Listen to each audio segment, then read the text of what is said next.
That's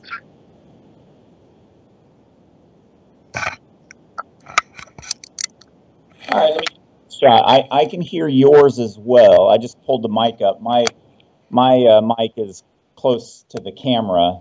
Did that make a difference, or okay? Your sound is good. If I kind of speak closer, is that okay? Is this good? Just yeah, yeah. No, you were fine in the first place. Um, yeah. So really, really excited for you. Really happy for that. And now, I'm just, I'm thinking. I've got so much on my mind about this thing over the last times. I don't know where to begin.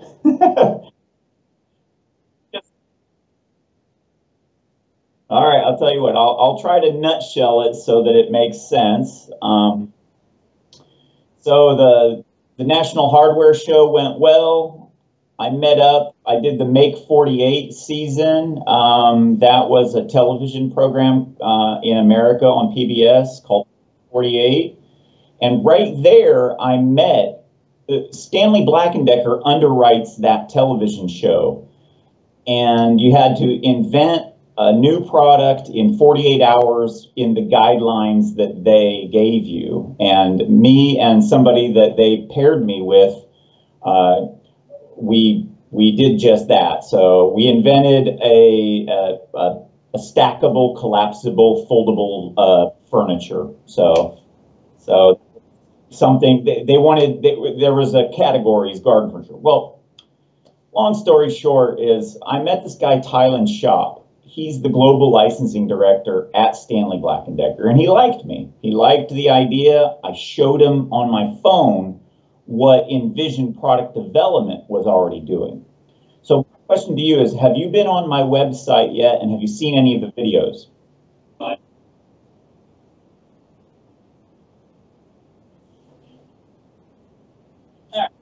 So yeah, so this must look familiar to you, doesn't it? Yeah. All right. Three of these for $50,000 plus a whole bunch. Yeah, yeah. That's why I'm talking to. That's why I'm talking to you now. Okay. Albeit, they flew out to China. They sourced everything. This is a foam sanding pad right here. It's got the abrasives on it, flexible. It's got that heart shape I was telling you about. It's got the end caps on it so that it stays in there.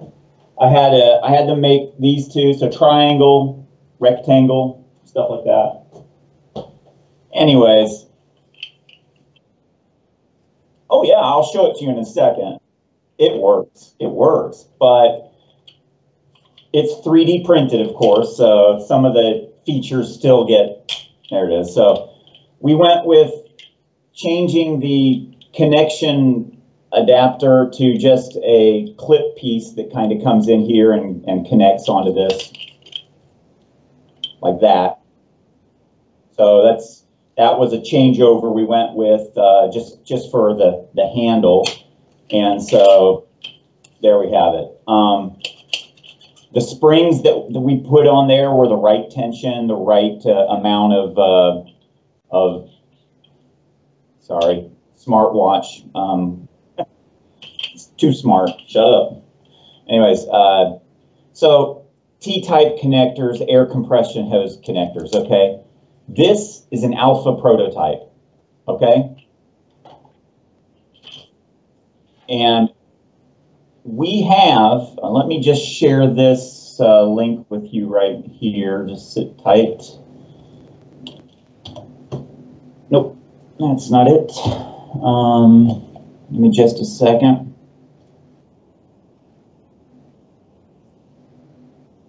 Oh.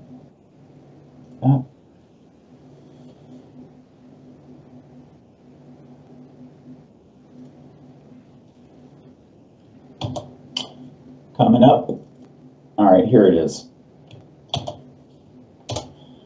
All right, so this one will tell, you'll see it in pictures the patent when you click on that link, and that will just kind of be a quick enough understanding of what you know. You already get it, so I don't need to explain it.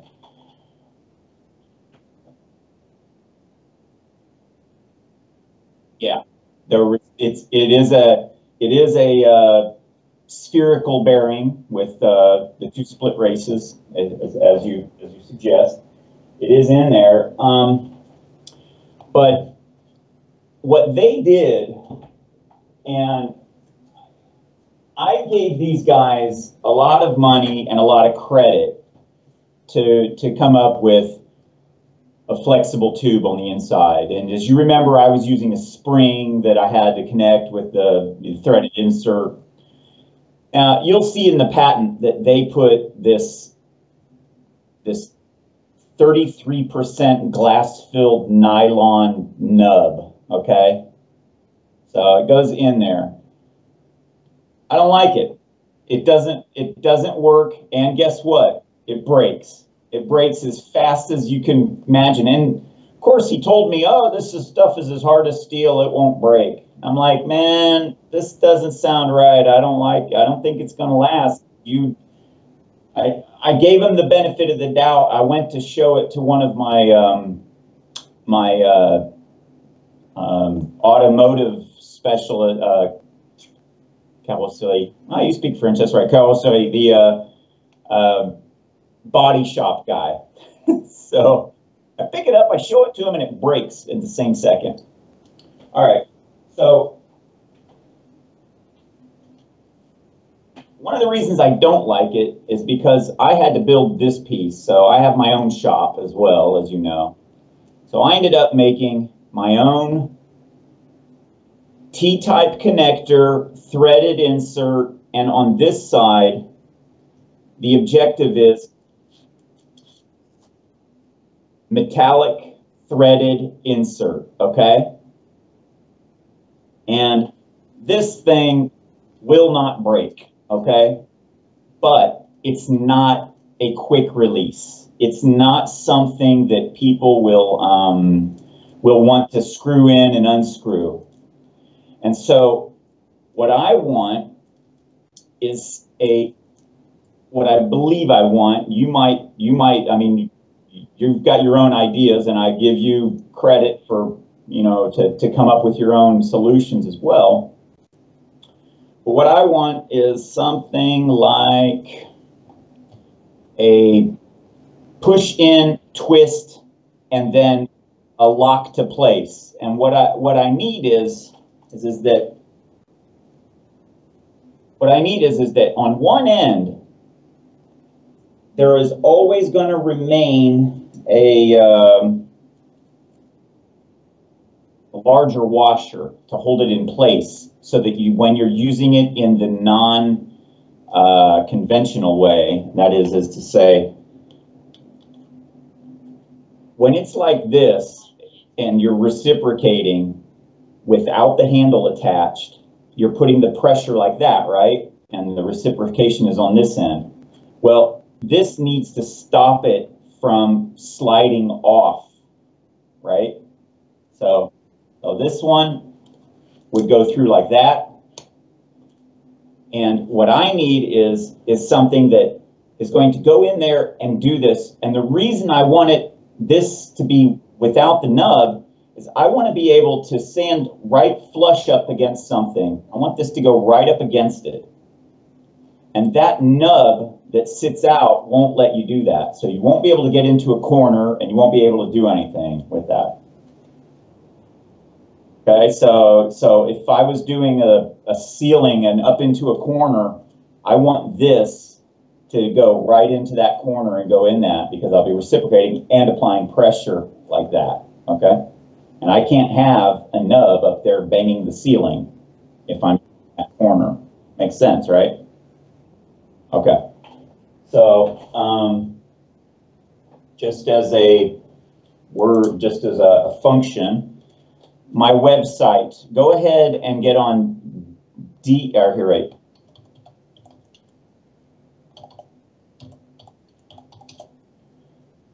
That's www.daxllc.com.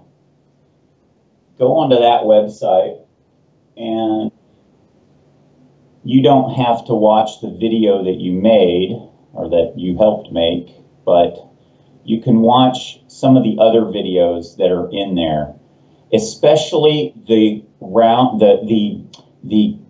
crossover and clips method. If you want to watch that one, it proves my point that we can pull away from it and sand a spindle all the way around.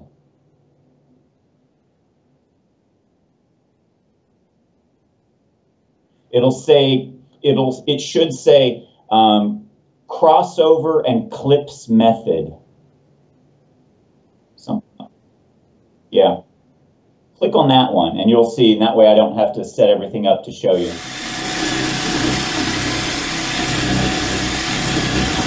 So you can see I can pull back pressure against it.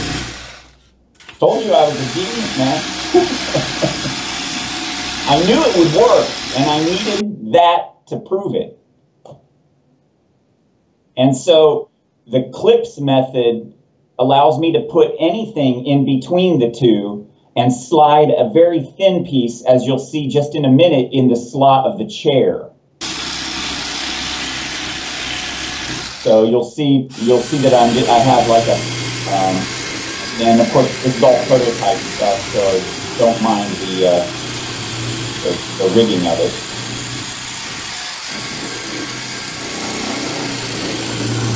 Yeah, I'm glad you think so. I think so too.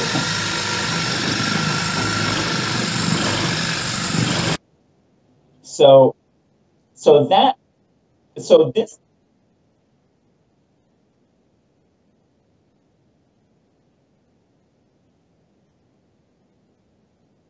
Yeah, all I'm doing, just so you know, all I'm doing is taking a piece of Velcro, the tape Velcro kind, okay? And I'm folding it in half, and I can put sandpaper on it, Velcro sandpaper, right? So now the clips, they come on and they attach to that, and this gives it kind of a backing, a rigidity to it. And since I can pull it around, it can be any size, which is why I want the clips. But not only that, I can put Velcro on a piece of PVC, which is what this is, and I can accomplish the same thing in a larger. That's why the clips method to me makes sense, because you know, people are going to need a big one, a small one for whatever project they're working on. It's not, I mean, I would love to be able to make all the consumables for them and have them buy it for a hefty $29.99, but we'll see. In any case, for me to explain it, the best way is this actually is a 33% glass-filled nylon. You can screenshot that if you want.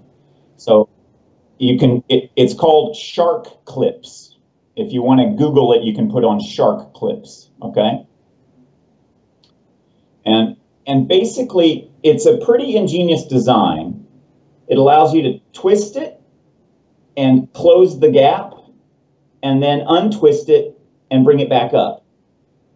What I need is that connection right here, right?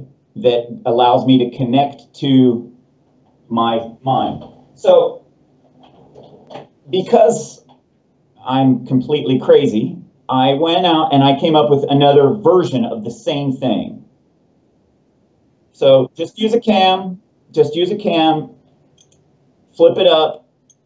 I've got the T-type connector welded in between the two metallic pinching pieces, right? And then close down. Phone rings, it's nobody. So this unit, yeah, this was, sorry. But okay, the weld job, man, if you saw the weld job, you'd be like, yeah, we're gonna have to train him on welding.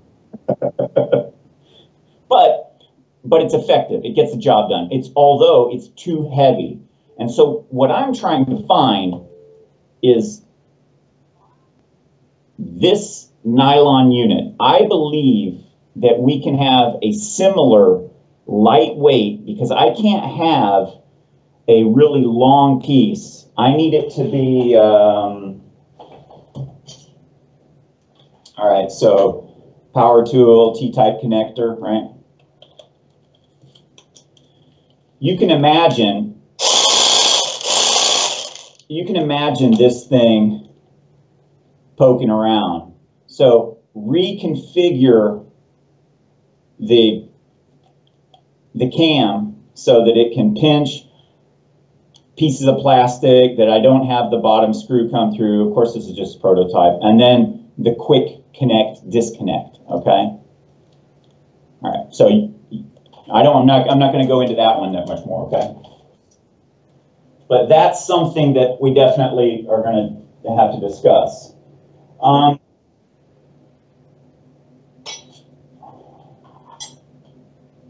I've got the files and the scrapers here. All right, so now it's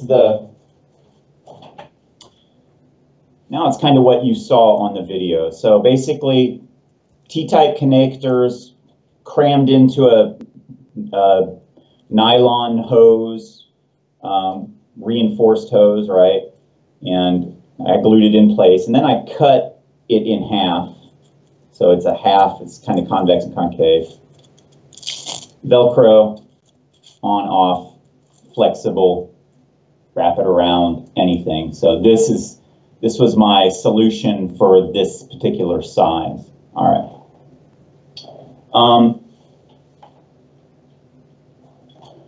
I kind of want to talk about this right now, because this is the one thing that is the hardest one, the most expensive one, and the simplest one at the same time.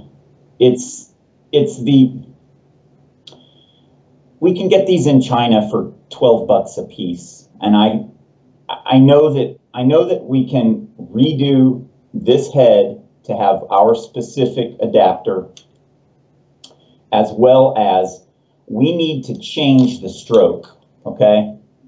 I need the stroke this is a 14 millimeter stroke. I need this to go down to about 7, about half of it. And the reason is obvious. If you put the,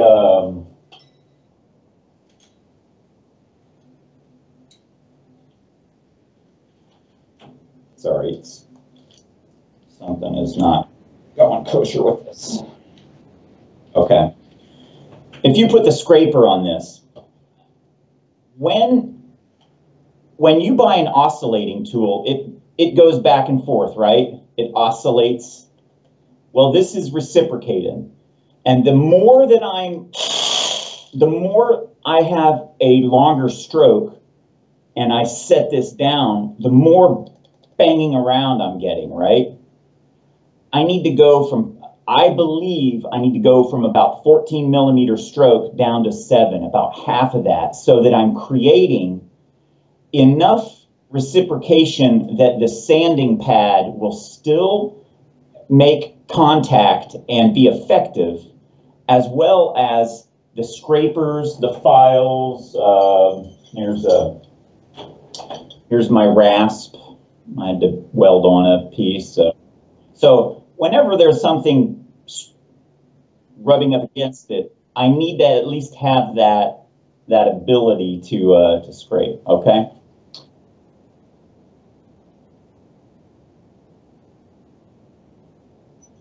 That's it.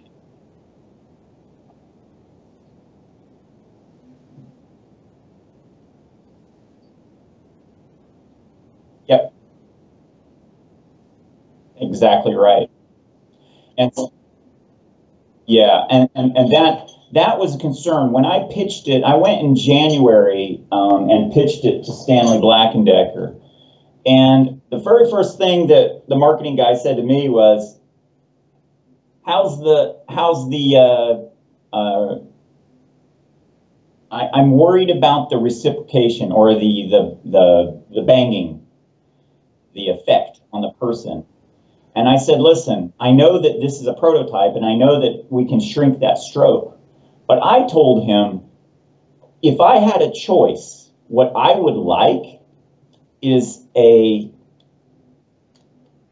two-stroke choice, to be able to go from say a 5mm stroke up to maybe a 10mm stroke, or to maybe have it regulated. And I know the mechanisms that make these things work. Yes, like exactly. So we can find a way, but the response, yeah, it's not. The response to me was, Eric, what you don't understand is that we have to test at every range of stroke that you put on that. So if it's a regulated stroke between 5 and 10mm, every unit, whether it be a sanding unit or whatever, it's going to increase the time and effort that they need to test each and every piece for every possibility. And yeah.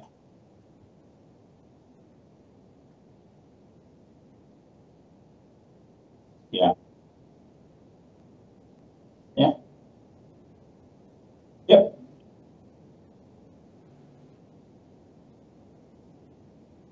Yes. Yes. Okay, and that's the next thing is that the ratings on this particular speed and stroke, I could give it to you, and you would probably be able to find them online anywhere for this. I can show it, but the stroke speed, I'd have to go back and look into it. But I think that a very high-speed stroke would benefit the car industry because they use pneumatics. And of course, I want one of these in pneumatics as well. And there's a 10,000, I think they have a 10,000 stroke per minute, up to even 20,000 sometimes stroke per minute, just enormously fast. But I'm afraid that it might degrade the ability behind the sanding, but not every application needs 20,000 strokes. That's a lot.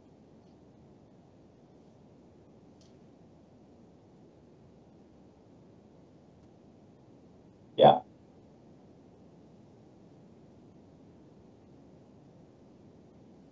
Yeah.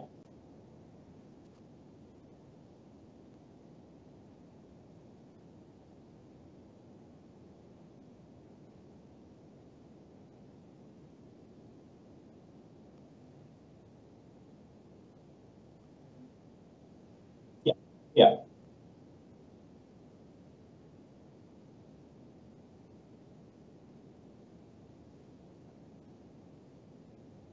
Yeah. And not only that, this is kind of what I was saying about the spherical bearing. We're not holding something flexible in line if it's going to be flexed. And even if the stroke goes up to 3, 4, 5mm, the fact that this thing is doing this at the same time, you're kind of reciprocating and oscillating at the same time. You're not ever purely reciprocating. So unless this becomes a rigid piece like a file or a square or something like that. But insofar as, I'm just going to put it together, there's some issues with it right now, but I'm just going to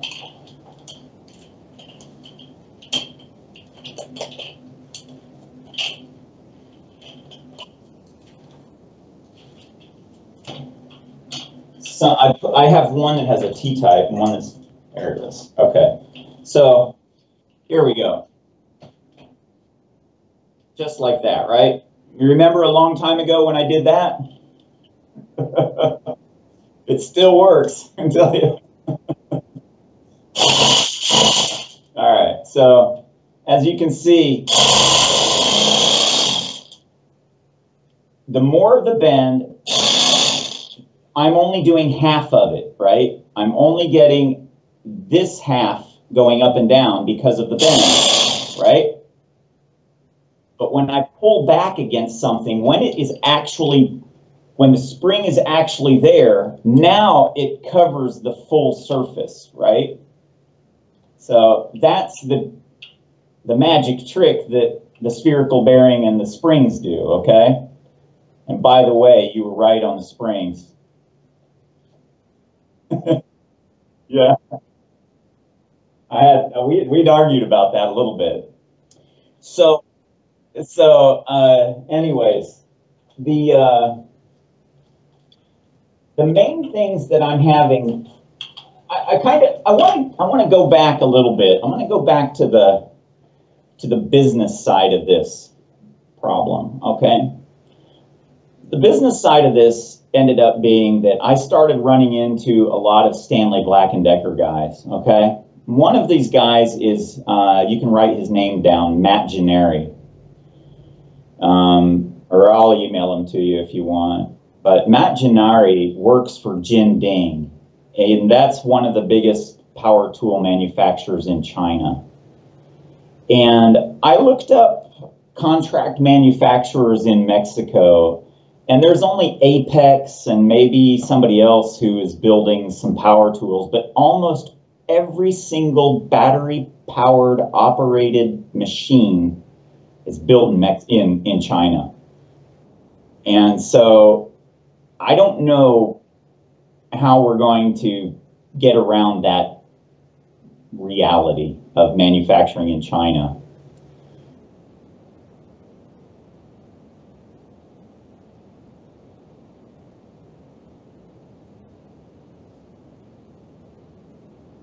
Yeah.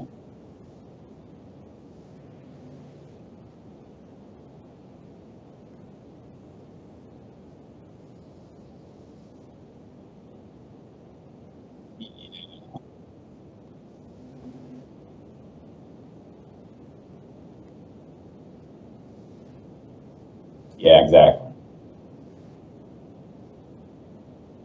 Yeah.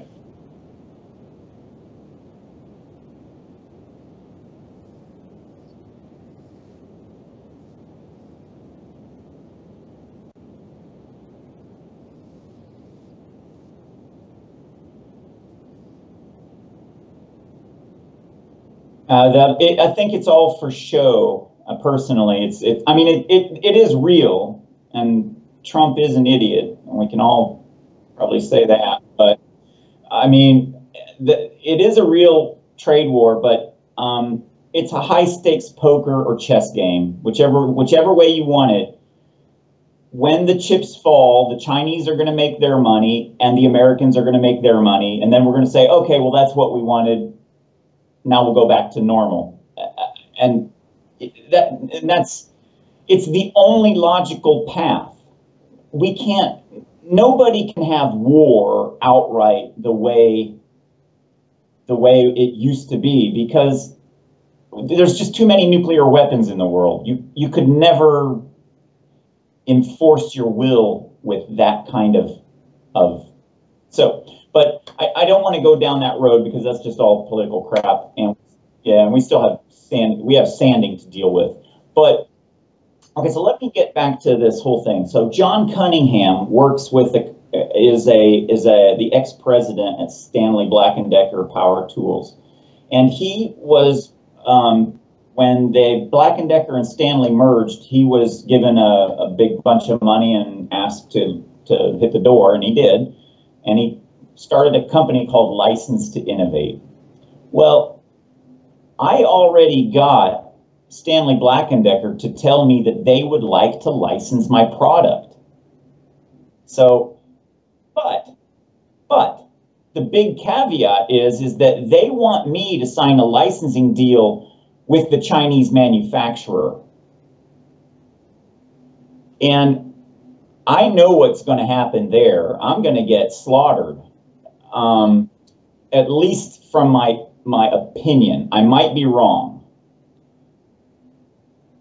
In order for me to sign a contract manufacturing, they're going to ask the whole idea is that they're going to spend the money to engineer this thing fully, right? They're going to spend the money to tool and bring up the resources. So all this investment that they're going to put in so that it gets a Stanley Black & Decker name in the craft, they want to put it in the Craftsman brand name is what they're saying. So yeah, kind of.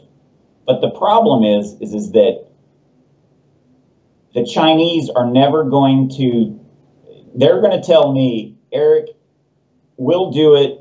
We'll pay you a royalty. It'll be this much on every unit or whatever, but we keep the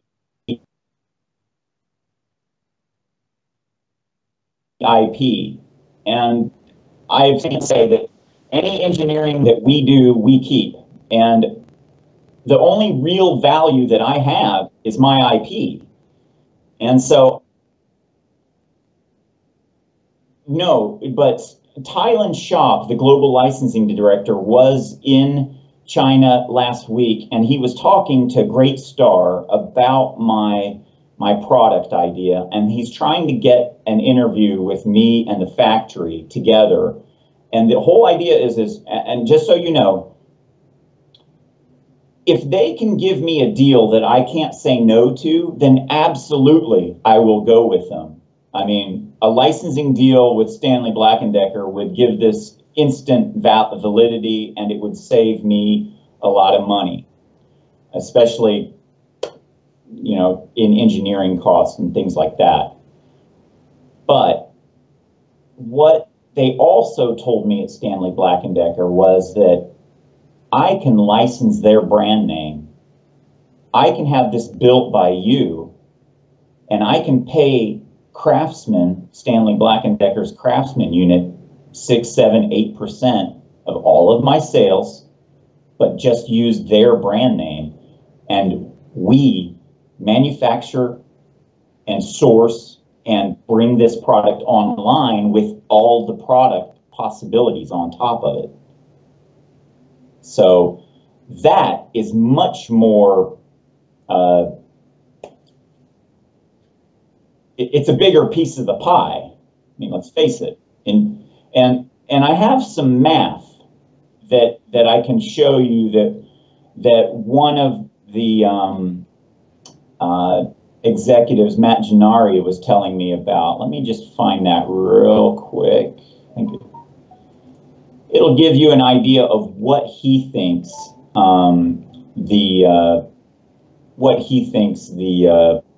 probability of this. Sorry, I'm just looking for it. Of what we can do here. While I'm looking for this, go to the block sanding techniques video on my website if you haven't already seen it. And it'll say something like block sanding, the saws, the old way and the new way, Sandsall way, something like that. And then I'll find this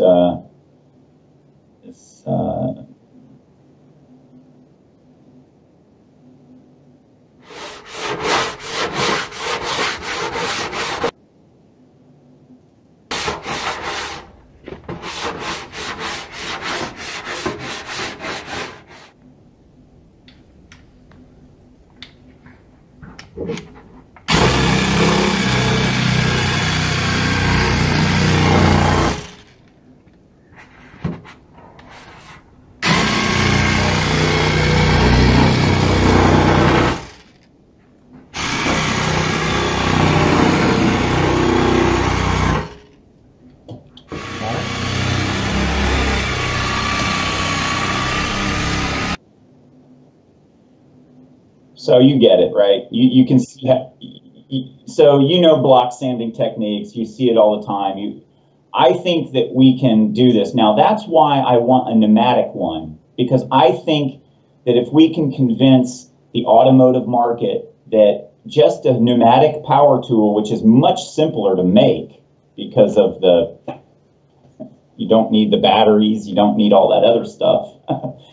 Plus we can optimize it for automotive. We would probably be able to say, hey, look, you can have your choice, the pneumatic Sanzol or the battery operated Sanzol, whichever one you want, but we're still going to be able to maximize the,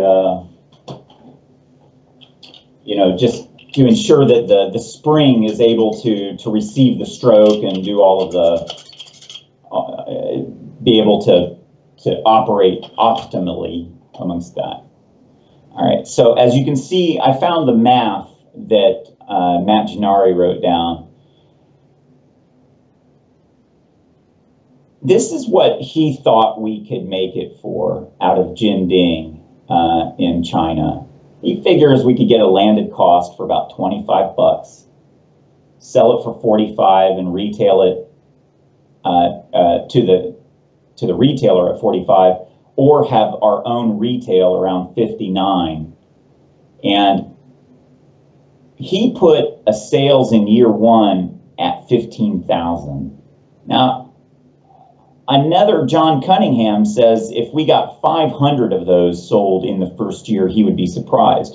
So that's the wide angle view of what people are saying in the industry. I've got two views. Now, granted, I think Matt was being very generous with what he thinks he could sell in the first year under his program. And this letter goes a lot longer than that. I can share it with you if you want, but it basically, it's touting his wisdom. And he's trying to get me to pay him $20,000 a month for a year and 10% of my company so that he can pretty much do his job, which basically I said, no, thanks. I know other people that can do your job. So I mean, I appreciated that, but he has got a good track record. There's a guy named Robert Kundle, and he's got what's called the Porter Cable Restorer, R-E-S-T-O-R-E-R. And Matt Gennari is responsible for building that at Jinding. So Restorer, it's an interesting concept. If you want to look at it later, you can Google it. Yeah, Restorer, Porter Cable Restorer. And so I've been in contact with Robert Kundle, the inventor of this. And he's basically doing the exact same program as what I just described. He's paying Porter Cable 8% royalty on each one of those sold. And it's his business. He pays the insurance on it. He does everything. It's shipped into North Carolina, and then it's shipped out of a fulfillment center over there where it gets either put on Amazon and shipped, or whether it gets shipped to the things. But he's got it in Lowe's department store now, and or Home Depot, I think, or both maybe. But he's selling 20,000 of those a year. Okay, so let me ask you, because you have your own vision as well. I mean, obviously, given the numbers that I just told you, and given that what you know about the product and what you've seen, my vision is this, and let me give you another example. Sorry.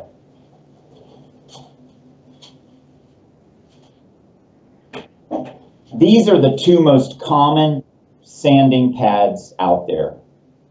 And last year, about 500 million of these things were sold. They were all manual, okay? All of them were manual, right? Foam sanding pads. 500 million. If my product was sitting in the same aisle as this one that showed the power tool, the opposing handle, and this, you would be able to easily, let me share this picture with you. Hold on. Coming up.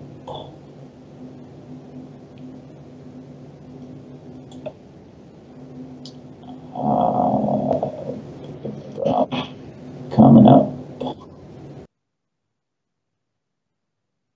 Okay, here it comes. So you see this picture right here, right? It's where we typed.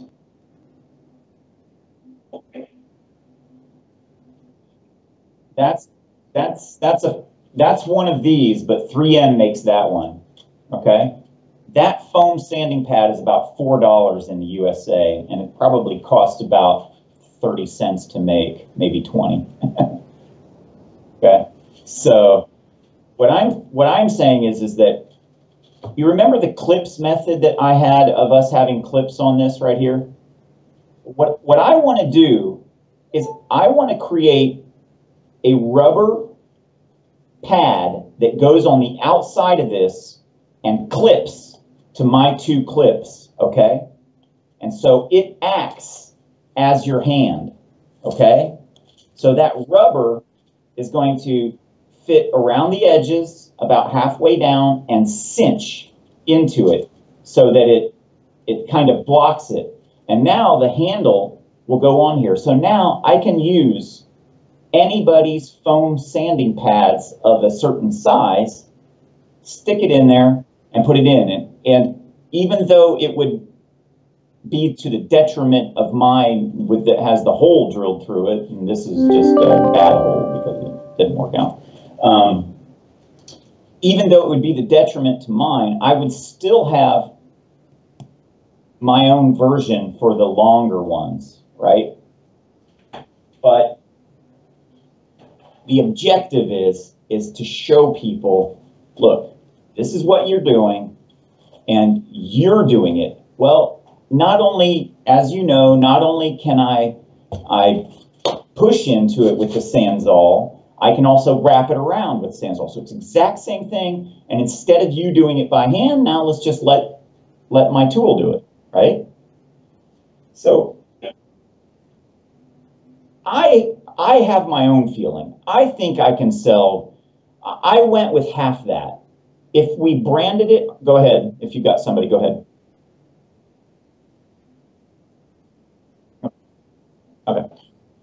I think that we can, if we brand it ourselves, like it's showing here in his little email, we do it ourselves without Stanley Black & Decker or any other brand, and we sell 7,500 of them, okay? We make $150,000, and I'm able to pay you, right? Okay? So I mean, the beauty is I need, in order for me to get those sales, and I think you would agree with me on this, is that I need something that I can show on Kickstarter that is finished and done, and say, here's your tool for $60, or no, for $100, I will send you the Sandzall with 2 pieces of this and 2 pieces of this and the connector here, and then for 150 I'll send you more, and for 100 and 200 I'll send you even more of consumables like the file or the rasp or the scraper, right? So what I need is the minimum viable product. The minimum viable product is this. It's the sander, right? It's what we know people use. It has the largest consumer base, if you will, and this, the flexi hose that will allow us to put anything between it. If I can get you to manufacture all of this, of what I'm talking about, refined and everything. And just so you know, what you see in those patent drawings are the CAD drawings. It is fairly much fully engineered. Fairly much, but not really, okay? They did not, as you can tell from yours, remember when we were saying that we had, that you were gonna add some more screws in here to keep it together? They left it with two, but what they did was they put a groove on the outer edge of this so that it locked in together. So they put a groove there. And as you remember, my objective was to just find somebody to give me a licensing deal and make the image, not, you know, fully engineer it. But what I'm thinking is that if we can get this thing with the reason I believe 20, 30, 40 copies of this thing would be good, but truly 5 or 10 would still be fine. And you could probably 3D print 5 or 10 of these things, right? That would be enough to make the video campaign on Kickstarter. If I can get 1,000 people to give me 100 bucks for this, there's 100 grand right there, right?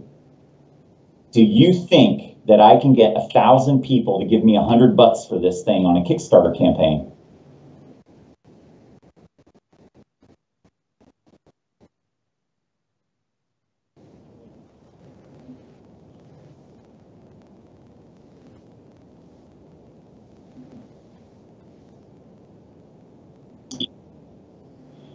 Yeah, so the main goal about this is to show why this is necessary, why it's capable, what it's capable of doing, just like you saw on the spindles. I have 100 other products between these two handles, and I know that you do too. You could probably come up with 100 things that you could sit between these two things, and that would be no problem. But the beauty of it is that if you go onto YouTube and you watch all these people that are doing the homemade, do-it-yourself angle grinder hacks and drill hacks and all this stuff, people do it anyway. And people are going to hack this thing. They're going to make their own vision of what they want between this. And just so you know, there's going to be a big dildo on this thing, I'm sure of it, because I've already seen enough of that. But anyways, so without trying to take up all your time, because I know I'm already at 51 minutes there, and I can hear people are ringing you and trying to get your attention. So I want to be the most effective about this. That is that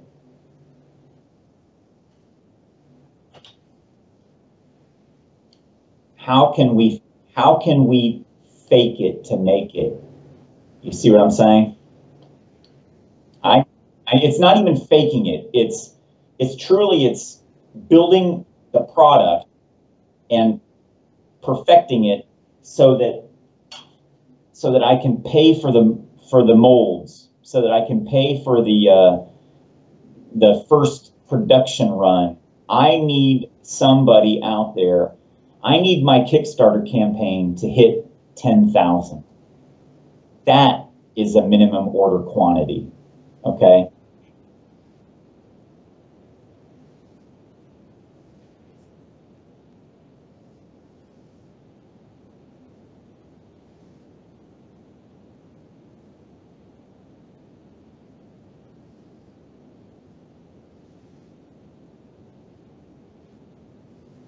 Yeah, all right, so custom reciprocating tool with my own head, with my own quick releases, a round connect, and I think in my website you see a video that says round connect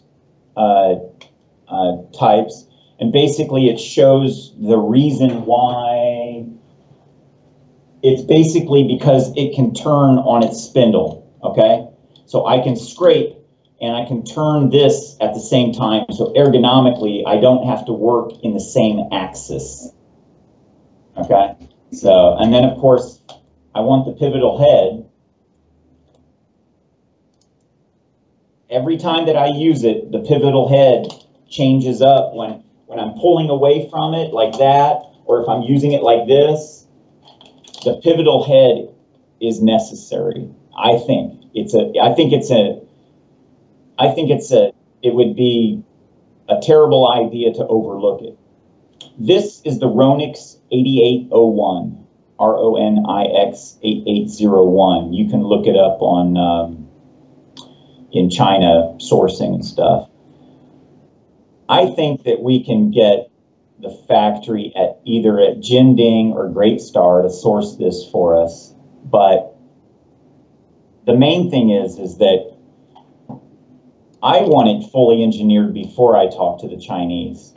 I want to be able to know that I'm paying you for your services and that we're going to bring this tool back and that all the IP is going to come back to me and that we will be able to then go to the Chinese and say, look, we have now virtually made this.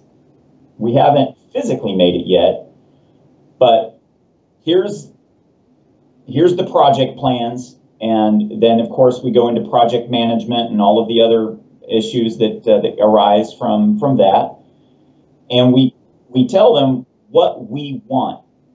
I don't want to go to the Chinese and ask them what they can do for me. I want to go to the Chinese and tell them, here's our project, here's what we're doing, and we're going to make this so that it is compatible for every market. And oh yeah, by the way, my patent is still, it looks good. I gave you the patent there. My lawyer basically says, Eric, the only citations that they're looking at right now is there was a massage device that had a handle on it, and it's not even close to what we're doing.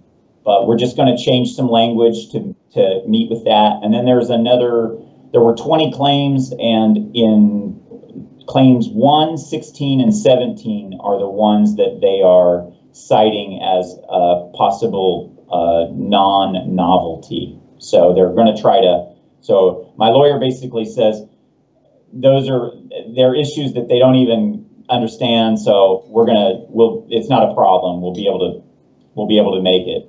But what I want to be able to do is to say, if Stanley Black & Decker is pulling my leg, and sometimes I think they are, okay, because this is something that they could easily license from me as is and engineer this and spend all the money themselves.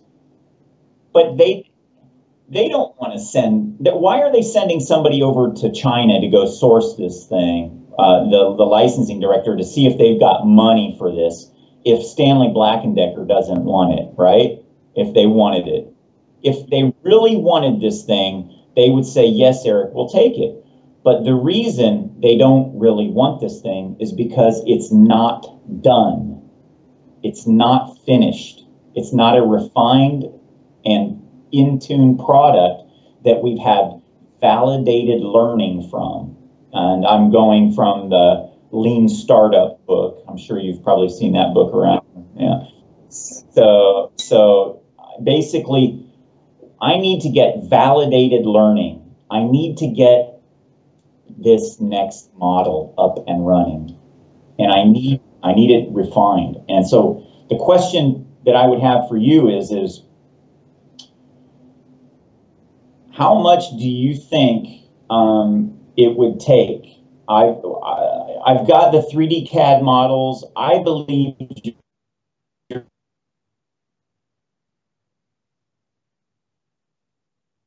going to have. Yeah, I can see we're losing each other a little bit. I believe, yeah, I was just going to say, I believe that you're going to have to rework the handle and make it more solid, probably another few points for attachments because of all the banging around. It does hold pretty well, but the simple reality is that they glued it together because it was a 3D model. So they glued it all around there. And guess what? The back spring popped off on the inside when I was pulling it, right? The clip that holds the spring in place.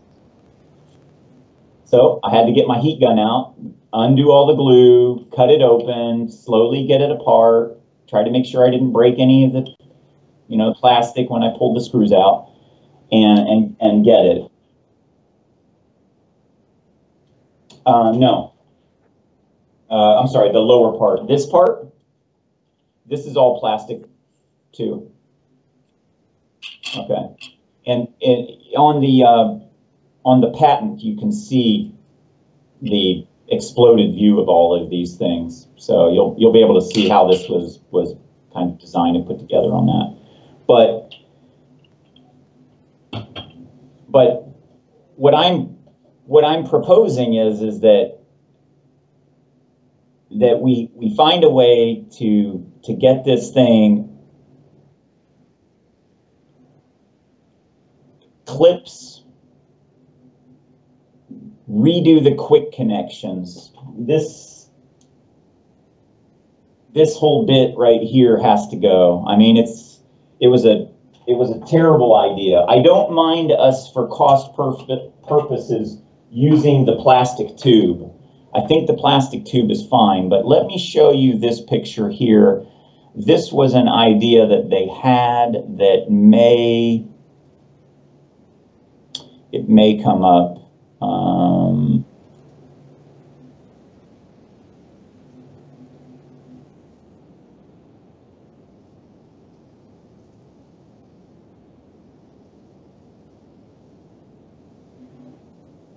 Sorry, I'm looking for it right now. Oh, and here, I'll just send you this picture while I'm at it. Oops.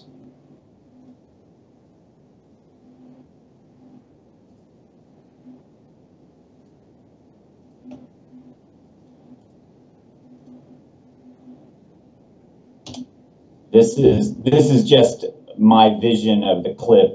This was when I first showed the clip here. All right, so I'll send you that. Sorry, looking for it.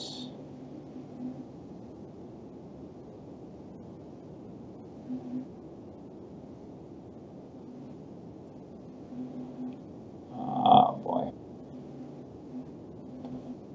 I say I'm looking for it, but I don't have my glasses on, and I'm needing glasses bad.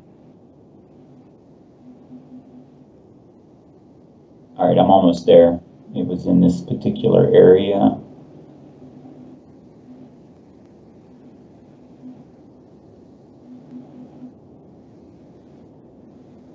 Wow, I'm looking at all of your stuff here too from a long time ago. Wow.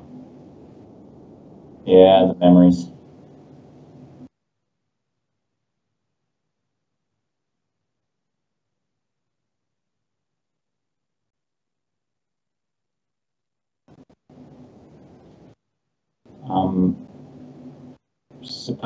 Different. I don't see why. It should have been right here. So let's go under Envision, see what is here.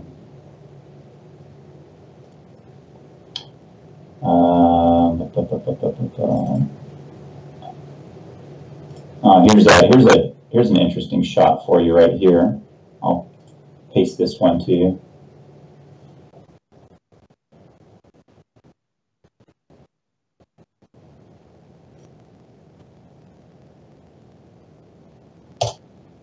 When I unglued it, I had to put it together. That's what it looks like unglued.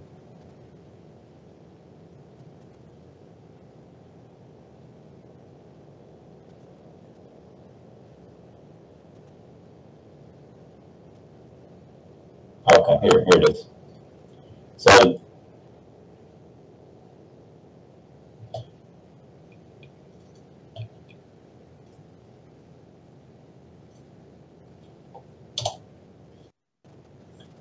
all right.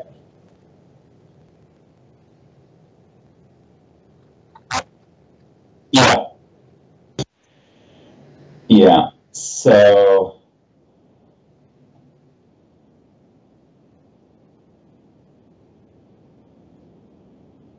I paid for them. I paid for them to fly to China and go sourcing.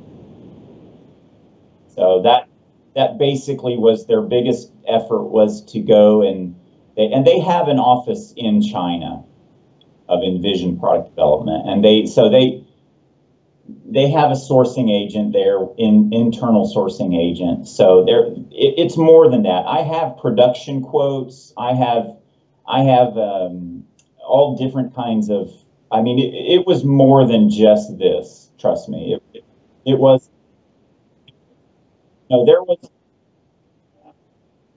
Yeah, exactly. No, I know, and that's why I'm back with you here. But internally, one of the problems that I had with this picture here was that, let me see if I can get to it, is that I didn't want their vision of the connector right there where I circled it out. But on the inside, it is a twist to lock. And so if we went with a metallic type of twist to lock method that would go inside a tube, that would be interesting enough for me. You can see the cross-section notes that he put in. The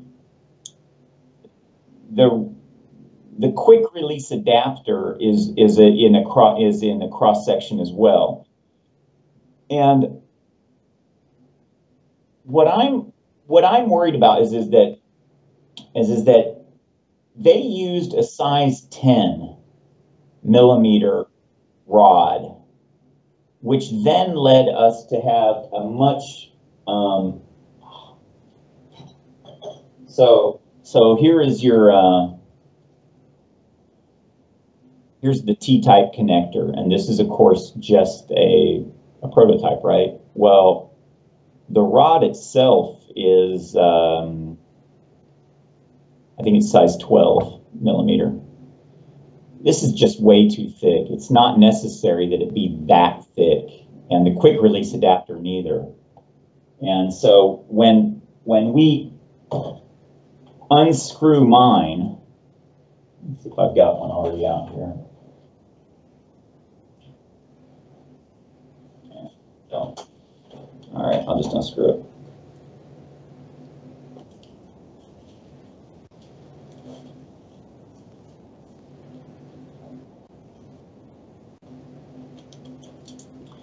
So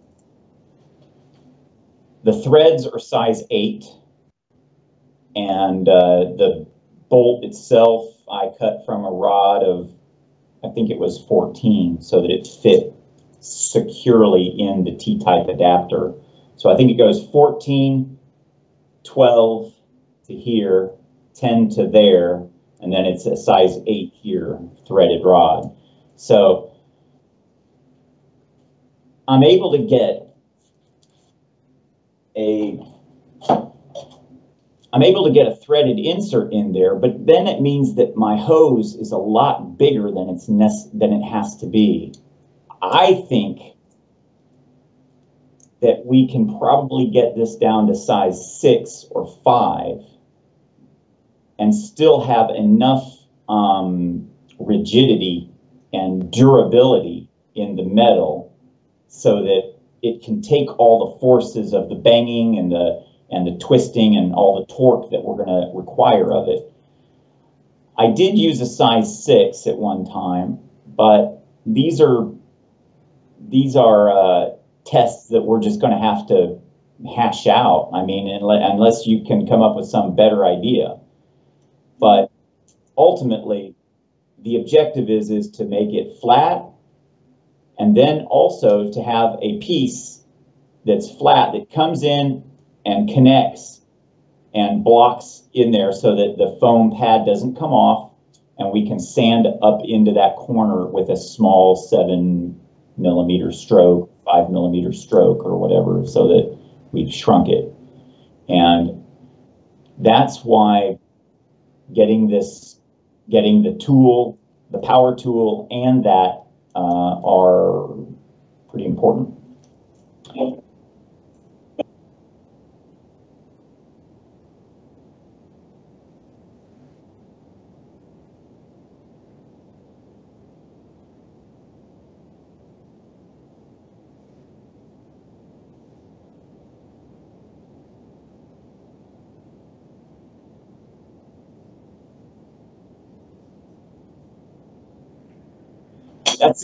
That's exactly what I was going to say. I'm totally with you. It's exactly what I wanted to do.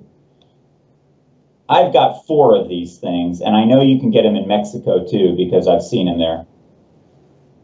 All I did was strip it apart, and it goes under a few different brand names. You'll see it. You can probably order it online or whatever, have it shipped to you as well. But of course, I took out that. I made my own custom piece here. But if we can basically take all these same things, strip off the sticker here, redo it, and then just change the platen or the gearbox that delineates the stroke. Because basically it's just a pin on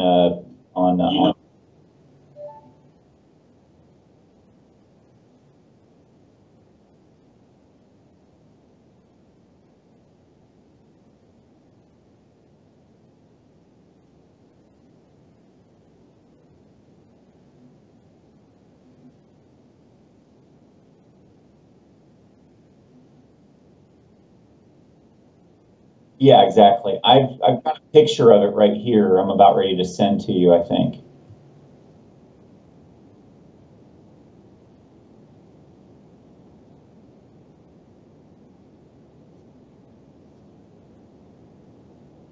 I agree, and I think that manufacturing one gearbox at 5mm stroke, one at 7, and one at 3 or 4 or 9 or whatever.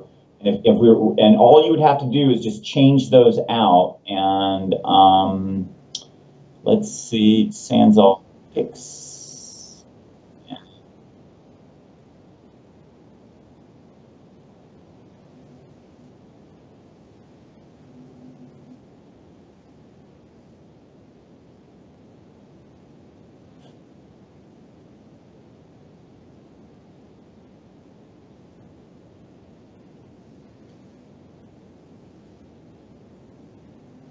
Here you go.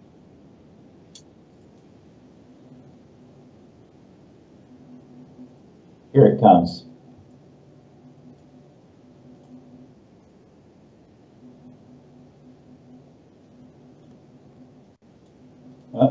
I think so.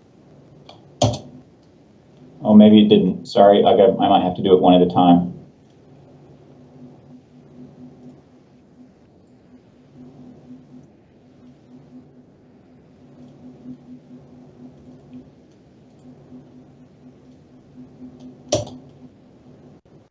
Okay, here comes one shot of it right here.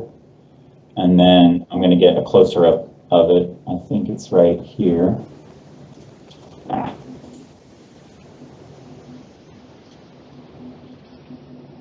This is the mechanism right there, of course. Okay. This next shot will give you a better.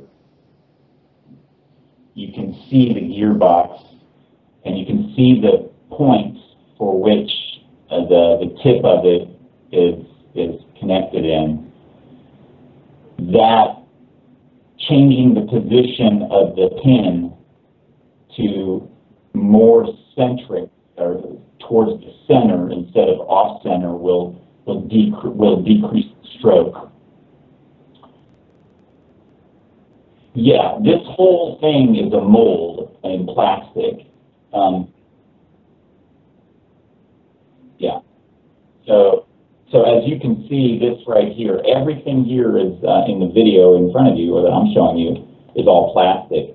But that picture um, represents what we're doing here, and by making the only metal parts are the gearbox. So all of the gears are metallic, of course, because it would never last. But if we can, yeah, I'm sorry. I meant to say the gears are metallic, and the surround the shell is plastic, of course. I'm sorry. I think that's what you were trying to say. So that that gear, if we can, it might be possible just to cut off the head and drill a hole in that spot where it's already at, or drill a sliding spot and just try to screw it in. Yeah, do some or weld it. If that's the case, you might be able to weld it, but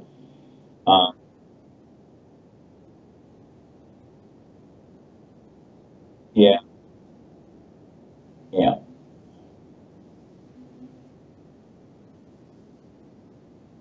yes, it's the one on the left. Yeah, yeah. Let me see if I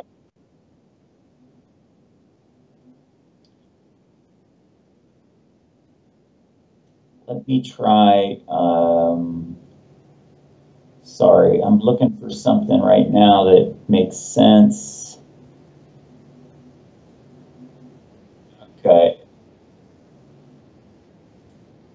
copy.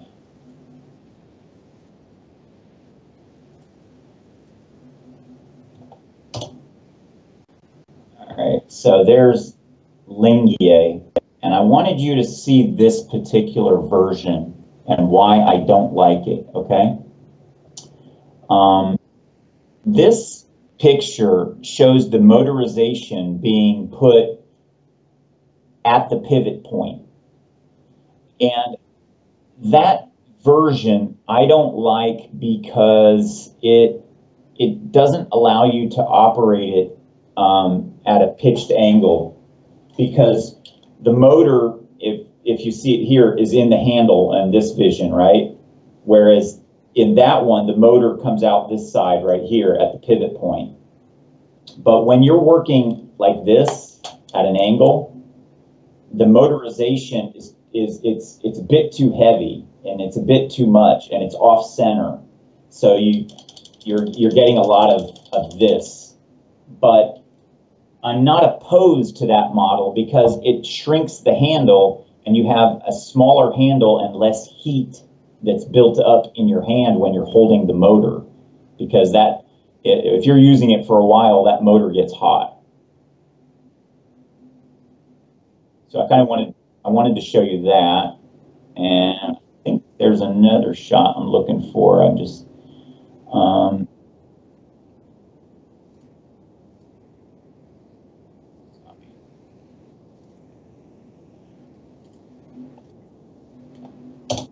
here's kind of just a PDF or a screenshot of the handle.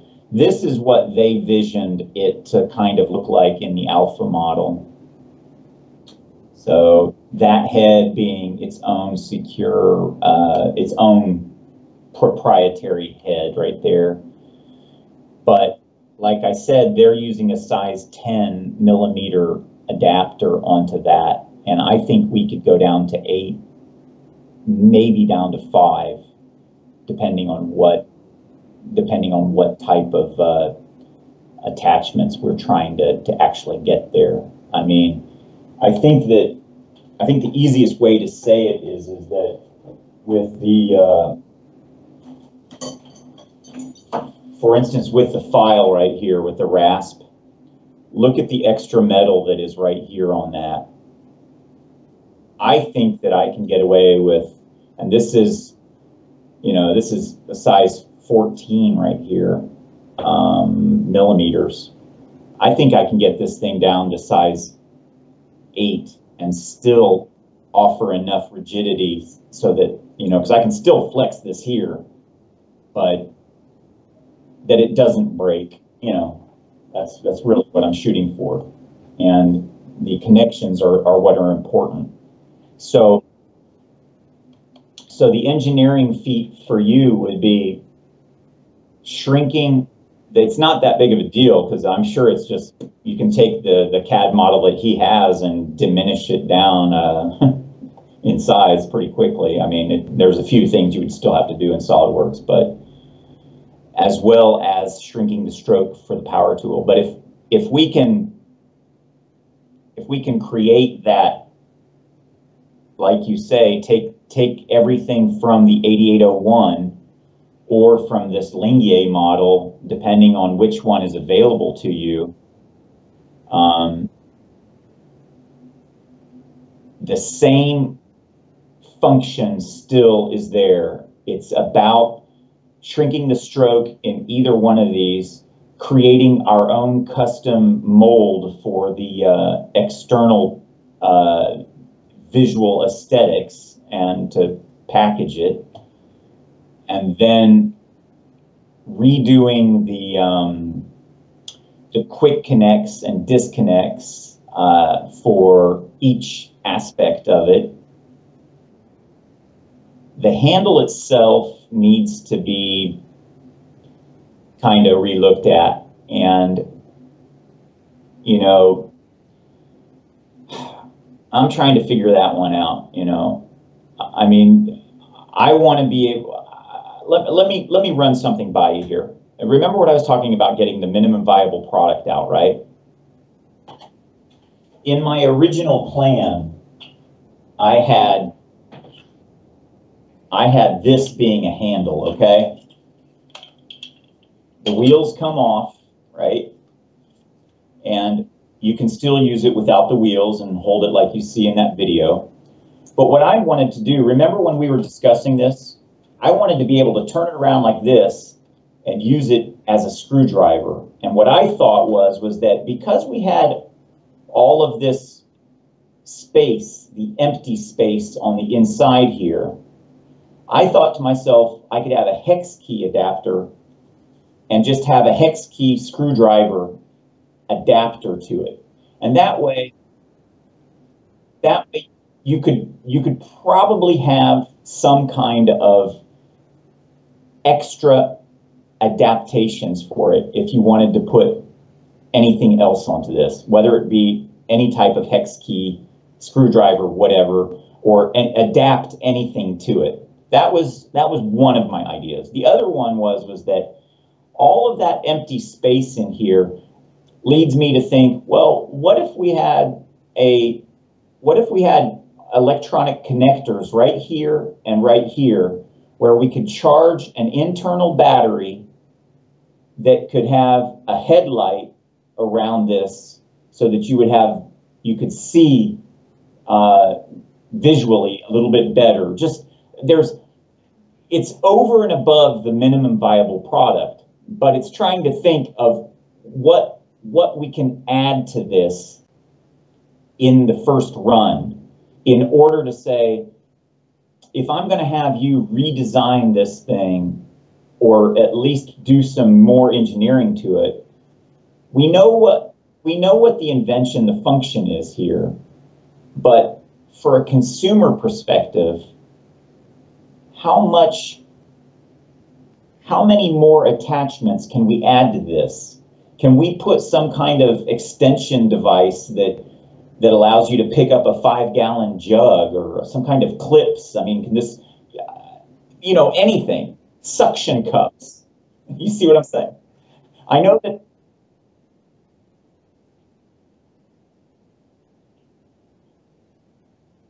minimum viable product.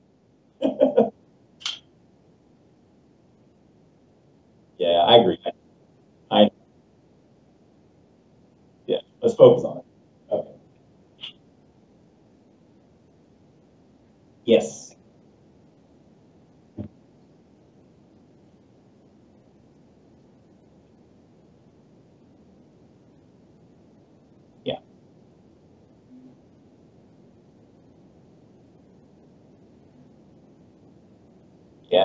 I agree.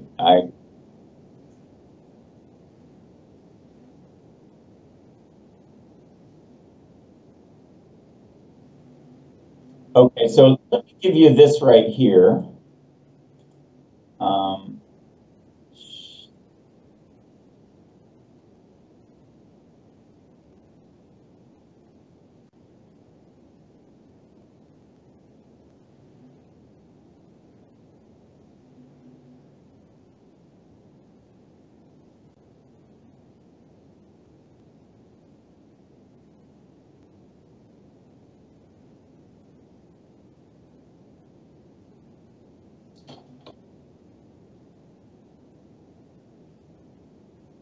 yeah,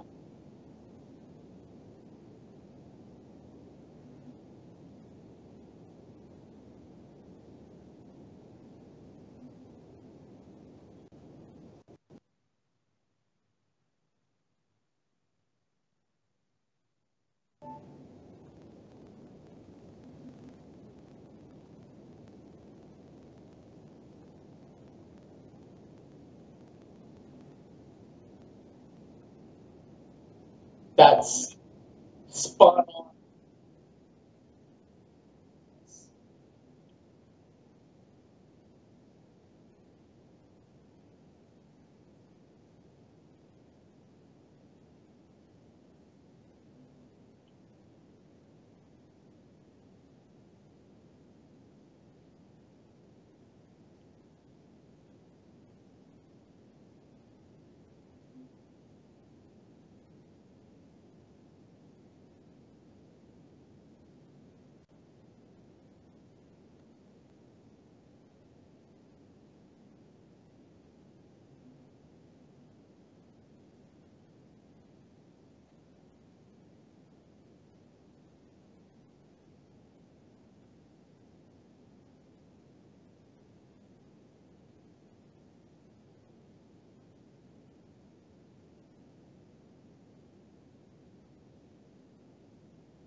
Yeah, yeah.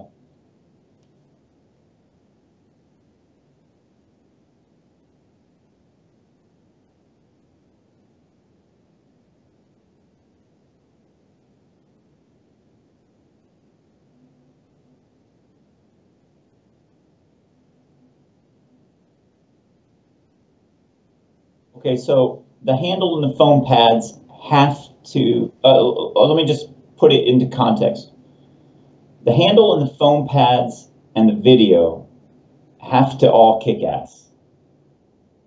The only way that the handle and the foam pads and the video can kick ass is as if the tool is not kicking the shit out of you. And the only way we can do that is to reduce the stroke from 14 millimeters down to something like 7. I've thought about this extremely hard, and it really is way too much stroke for what I'm doing. And I really agonized with the idea of spending my resources into a power tool. But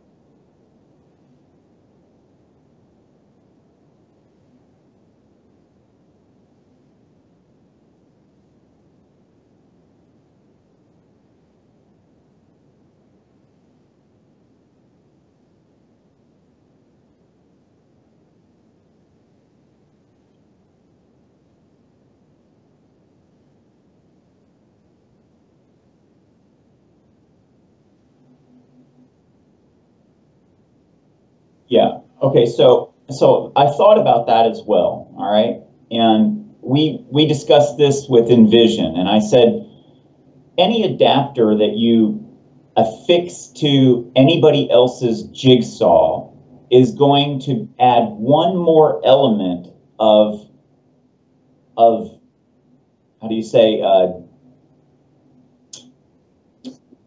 yeah. Well, it creates another element whereby the stroke is now flimsy, and then it's going to be doing this thing. And the example is in the Recipro tool. And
or not.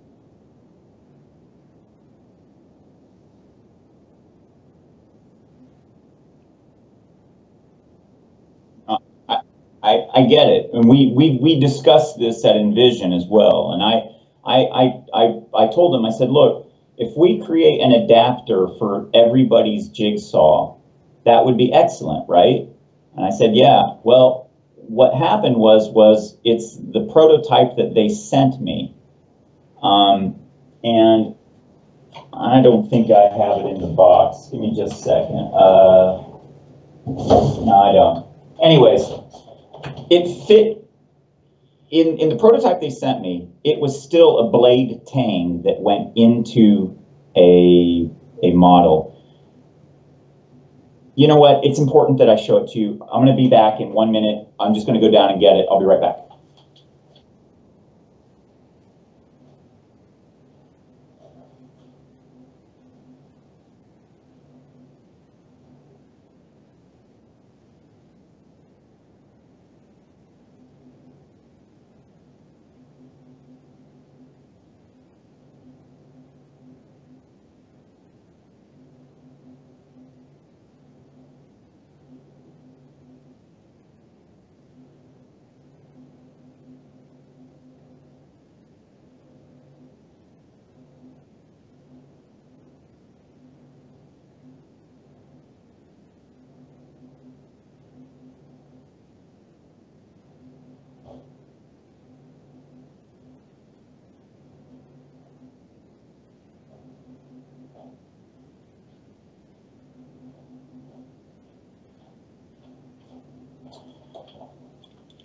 All right, I'm back with you.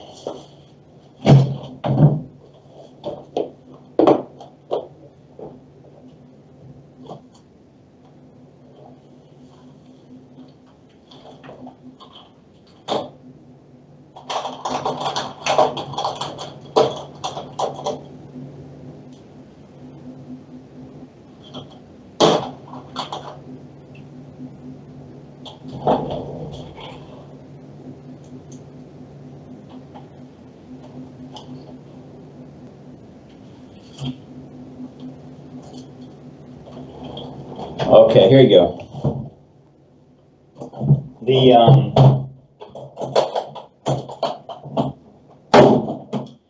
So here's the other one that I was showing you, okay? In order for my handle to work well, you need to have a reciprocating saw, right? All reciprocating saws come with the guard, okay? And the adapter that they used was the same problem that I had. I had to stick the blade into it and it wouldn't take the torque, okay? So we were doing what you were saying. We were trying to find a way to overcome the guard and attach something to that, to the quick release mechanism so that it can reciprocate. And every one of them had different, like this is like a 16 millimeter of a stroke, where the other one's 14. There's just way too many variables, and it was just a headache. So here's the machine I was telling you about. The handle is smaller because the motorization is now put here. And incidentally, they sent me 3 of these. So with 3 prototypes. And it turns like this in order to lock it in place, and so on and so forth, okay? So, but in order for this system to work properly, I felt that this motorization was too much of an off-balance ergonomics, but I could be wrong. I don't mind trying it if it makes sense, if it's cheaper, if it's better, if it, you know, I mean, these are my gut feelings, okay?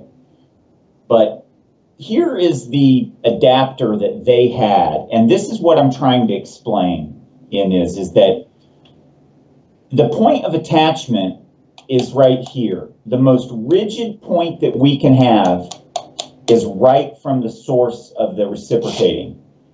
Every time we add something to this, and then put the quick connects in there to twist to connect like this, it creates one more area where we have just micro vibrations that allow things like this to break, okay?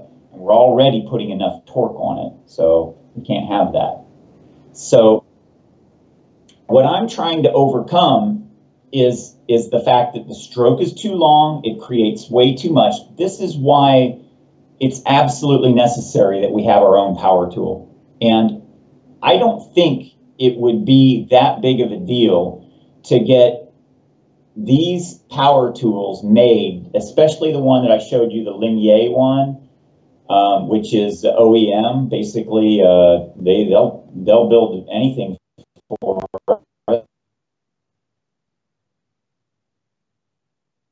specific head adapter. We don't want your foot here for the jigsaw. We're going to transform your base model into our unit, but all you have to do now is change the yoke mechanism the gear mechanism in order so that we shrink the stroke from 14 or 16 down to 7 or 5 or whichever one we've come to. We can keep the same body, and we can have Linier brand it as the Sanzol, the Davis Sanzol, or whatever the hell, I don't even know what I'm calling it yet. That's a whole other subject. but I've had plenty of time to try to figure this whole thing out, and the only way that I'm going to be able to ensure quality control and insurance is by having my own product, my own power tool, as well as the opposing damping handle, that they all work in unison. It'll give us a point of reference where we say, you can't use this with everybody else's reciprocating tool, and you wouldn't, because everybody else's is different. Ours is specially designed for this purpose. And that would incite the person to say, that's a good investment. And so where I would say that this makes sense is that they're using pretty much the same 12-volt battery pack. And I talked to a sourcing agent in China, and she basically said, for $8,500, that's how much it's going to cost you to get your battery pack, your own proper 12-volt battery pack approved. But do we want 12 volt or can we go with 18?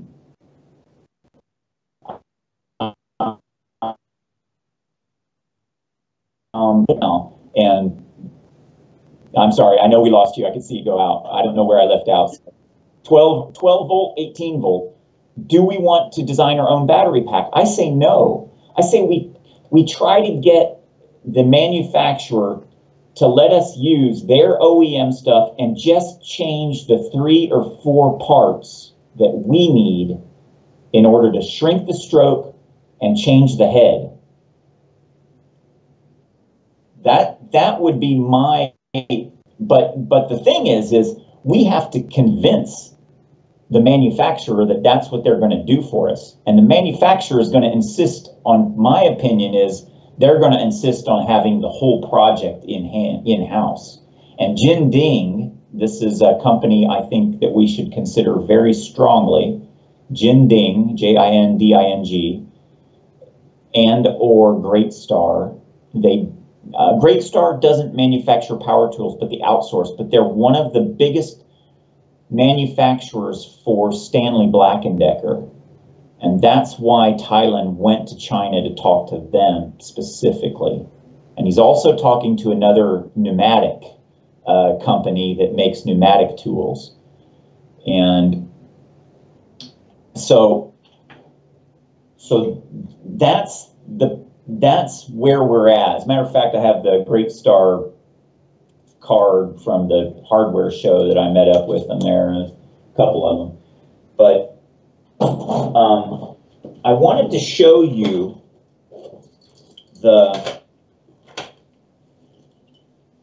this is the Milwaukee Sawzall, okay? This is a really good tool. They nailed it. It definitely beats Stanley Black & Decker's version. But I wanted to show you, as a marketing concept, Recipro Tools has their thing, and I think you and I have already gone over this, right? Recipro Tools, set the blade in, twist, get it on. Now it's locked in place. And the button is what changes the speed. I don't like the button speed because you have a tendency to hold it down tight. I like this one because it's on here.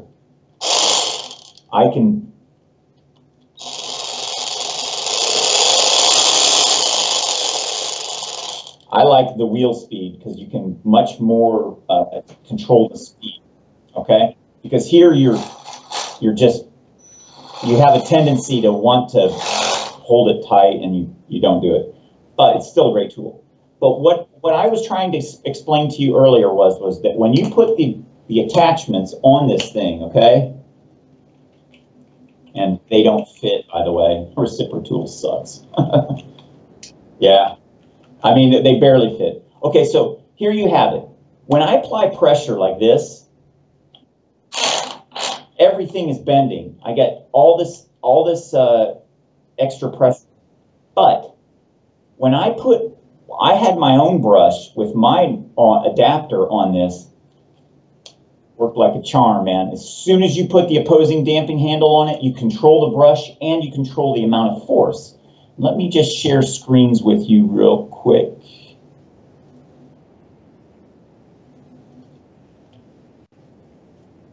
I sent you an Excel file which showed what John Cunningham was doing. There's an Excel file that shows what the primary purpose of the sanding tool will be, okay?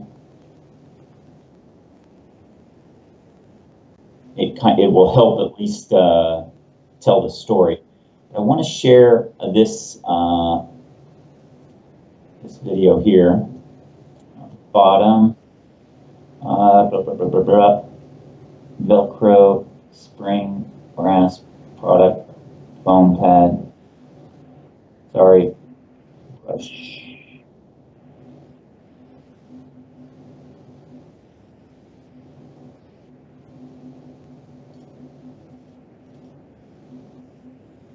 Okay, this one's not on my website, but remember when we were discussing this one? Look at this right here.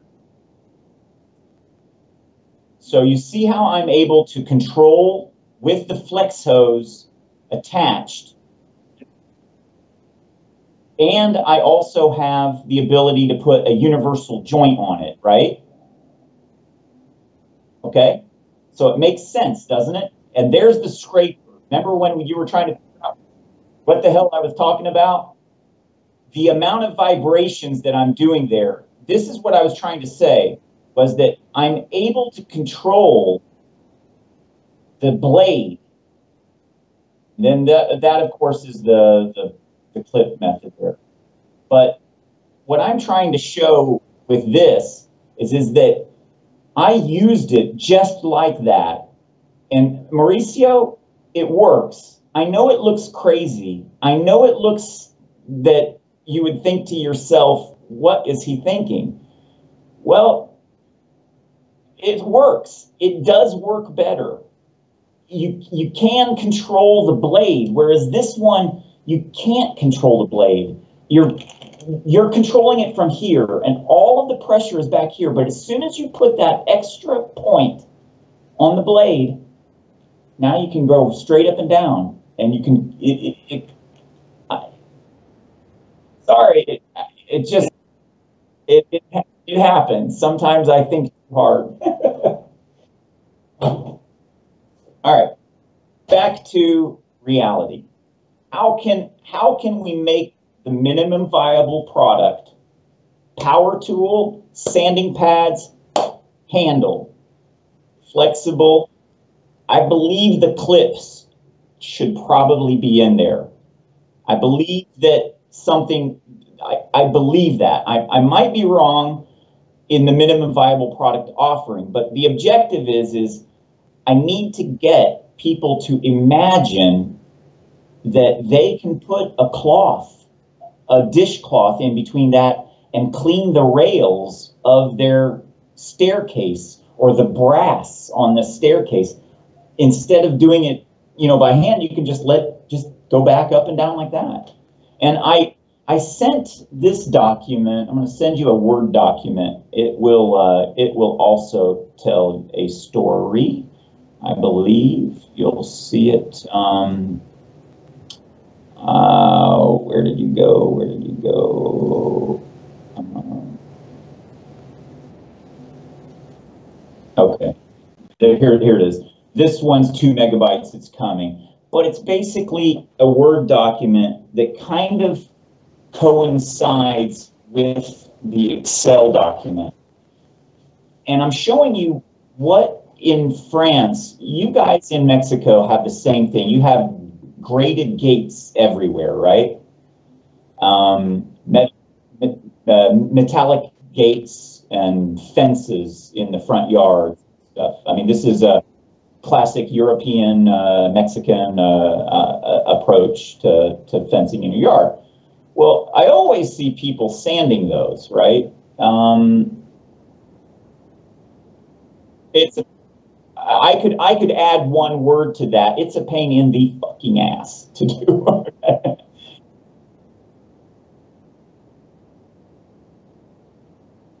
Yeah. All right. Well, I appreciate it. Click on my Word file now, and I want you to see what I was looking at on that Word file. Can you open up that Word document that I just sent you? Yeah. Okay.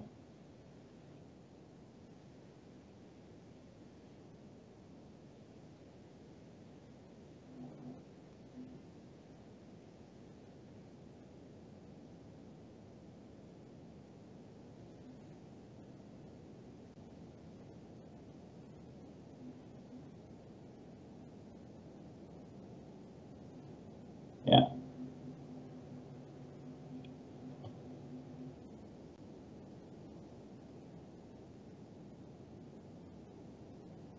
Yeah. Everything.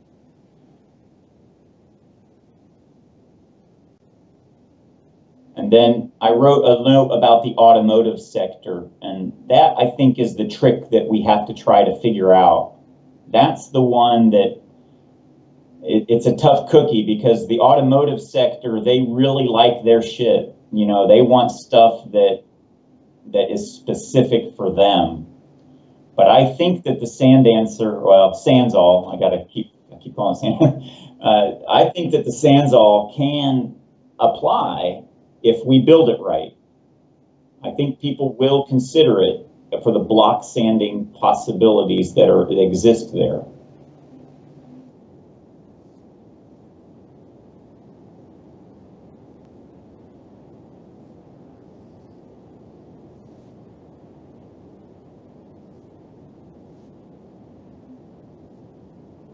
Yeah. Yeah.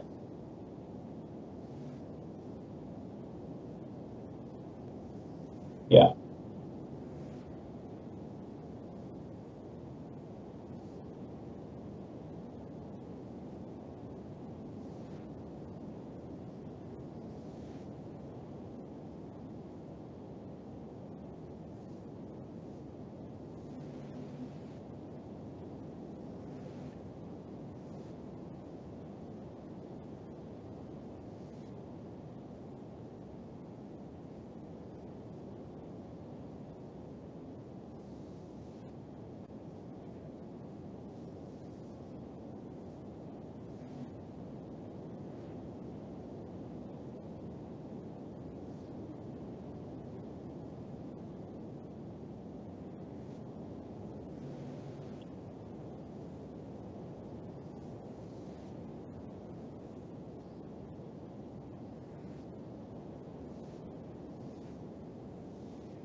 So I would, Mauricio, you know I like you, and you know I would say yes to just about anything you propose. But I want to go into something that is even more important.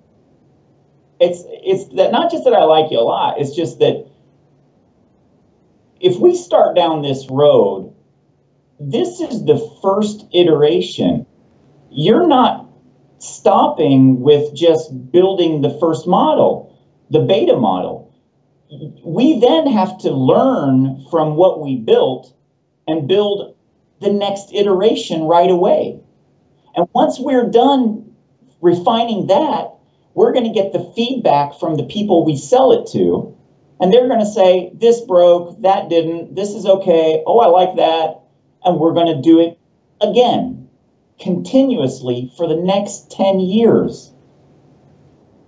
It's as simple as that. This product is not, it's never going to be done. It's always going to be reiterated. Okay.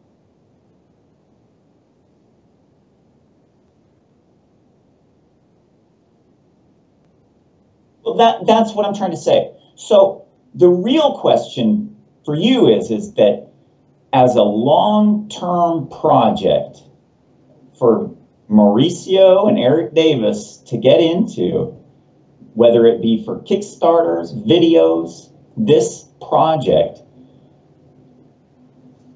it's elbow grease. I'm willing to go to trade shows, fly halfway around the world, do whatever it takes to get this thing sold, to get it manufactured, to get it in the best light possible so that we make money. Not just me, we. I want to be able to pay you what you're worth and then some. I don't want to keep I mean, right now I have to nickel and dime everything because I'm on a lean startup. But hey, if this thing works out and the numbers that could come, you realize the numbers that could come from this, don't you? If this thing pulls through, if we can get the right product out to the market, we've actually got something big, not small. We just have to build it. And that's where I would say we have to think creatively. Both, I don't want you to work for free. I'm willing to pay you. I want you to earn your living and do the things you have to do and pay your employees and meet payroll and all the things you have to do. But I will. Yes.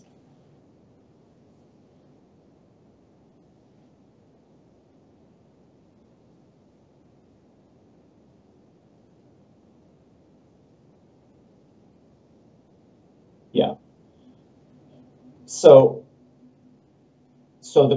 the real crux of this issue is it's not that I don't want to keep going from one engineering firm to another and try to figure out who's doing better or worse or who could have done better.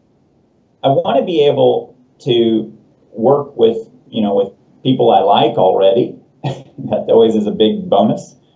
Plus, you know, there is a benefit. You're just starting out, so you're not the most expensive engineering team in the world. I mean, it's as simple as that. So, I mean, I'm not.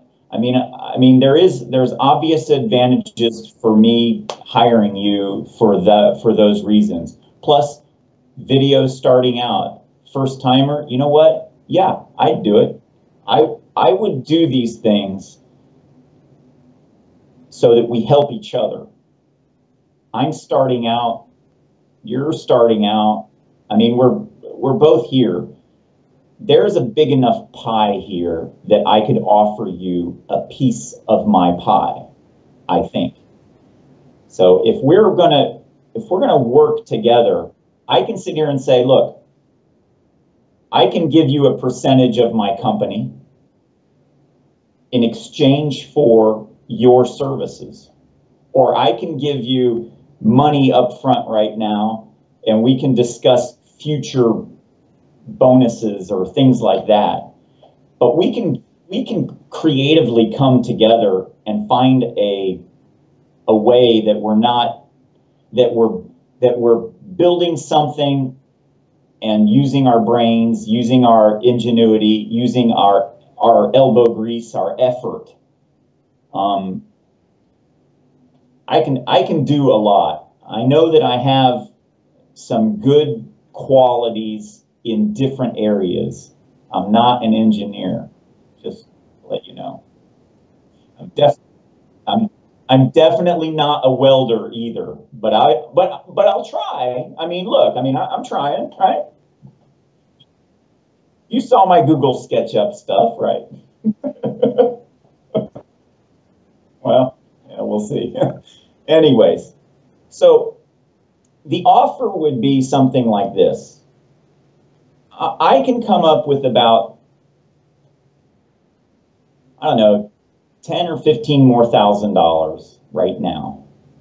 That's about where I can get. The problem that I'm having is that the lawyers want about the same thing.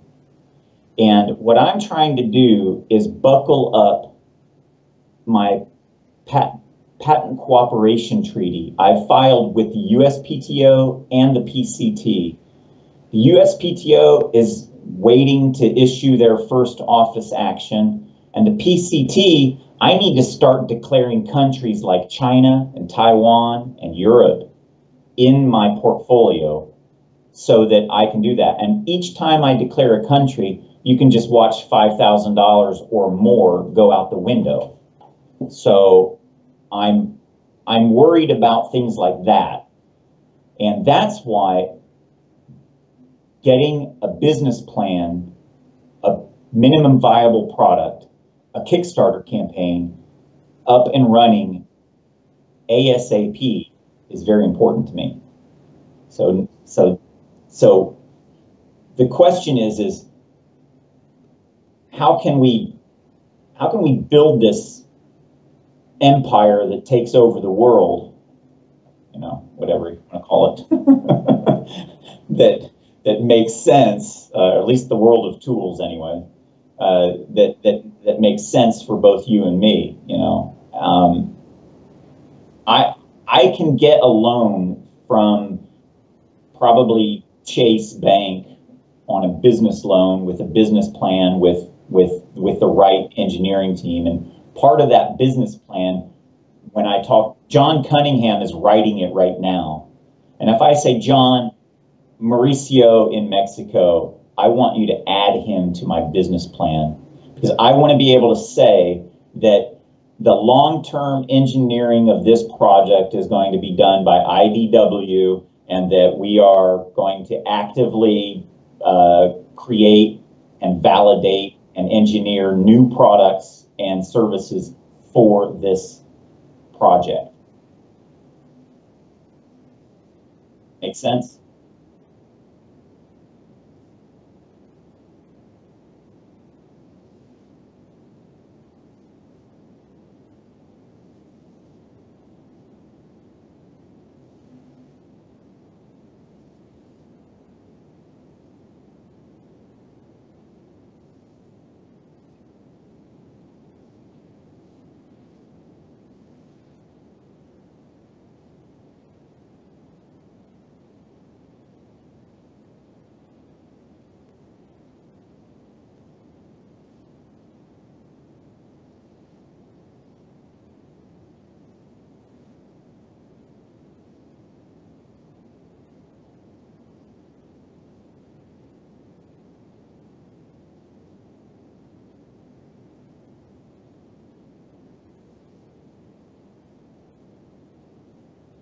That's right.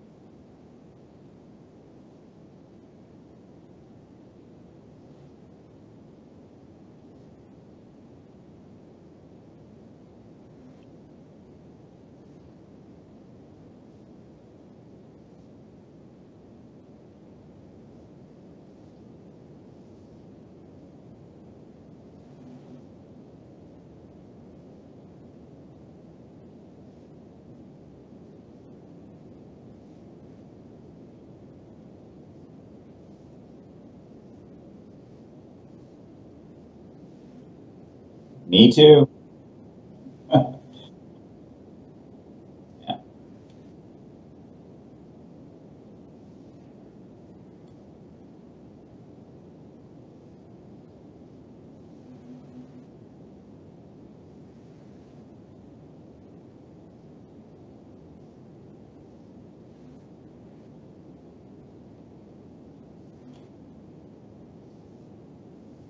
Yeah.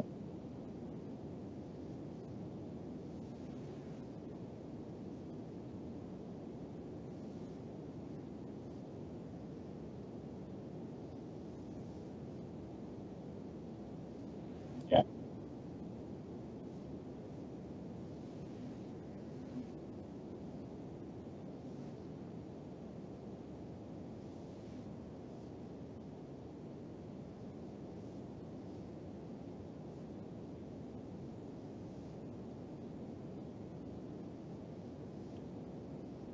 I think so too. I agree.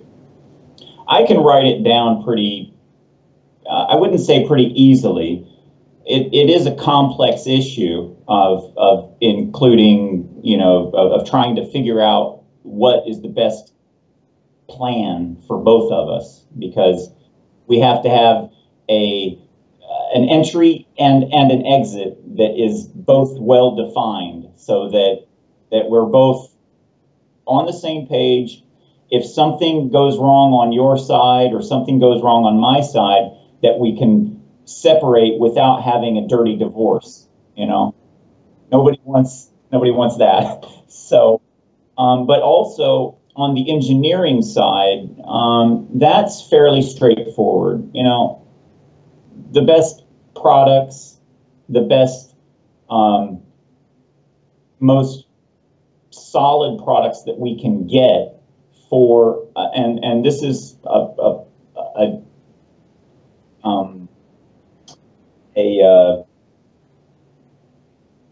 a point of view. I believe that the market focus that we should be working on is not the professional user, like a general contractor.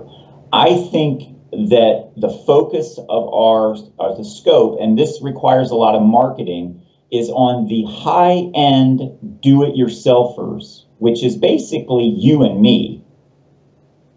And if we can get in the consumer market, in the mind of the consumer, and say, you want to sand your wall, or you want to sand your staircase, or you want to sand XYZ with my Sandsol, this will do it. But I don't want to market this thing as a professional tool just yet. I want them to come to it naturally. So I can't have a cheap product like this, because this, you feel it, you touch it, you know it, it's Chinese made, it's cheap, and that's why you pay 25 euros for it. But when you touch the Milwaukee, or this is the TTI group makes this one, this is the Transformer Works.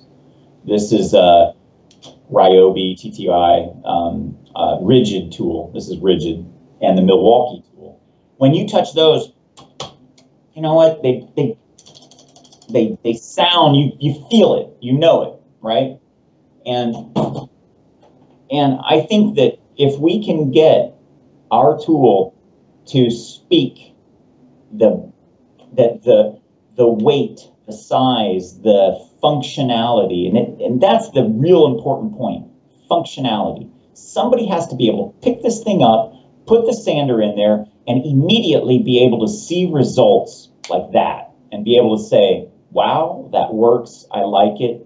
I would have never been able to do that, sand between that groove, without it as fast as I did. I need them to experience that, and then get online and make it in a comment and say, 5-star out of 5-star, buy this thing.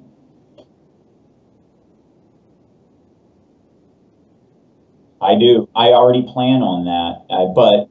But what I need is I need at least 5 of these things, again, that are refined, finished products that have been engineered fully, so that we can make a video with one of them, send one of them out to Stanley Black & Decker, because I might be able to enter an agreement with them and have the licensing just for the USA alone, and then leave it to you and me to figure out the rest of the world. We'll have our own brand. Unless Stanley Black & Decker says we want the rest of the world, then hey, if you want to enter into an exclusive agreement with Eric Davis, by all means, you know, we'll talk about that all day long. But they're not asking for exclusivity, and nobody else did either. As a matter of fact, a lot of them call this a niche product. And I'm like, you know what?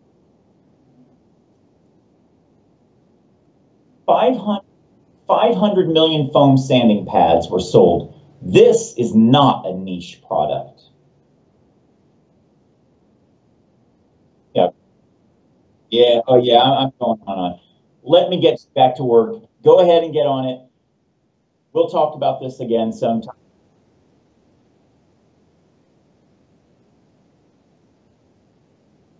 Sure. Sounds fair. I'll do that. Take care, Mauricio. Always nice talking to you.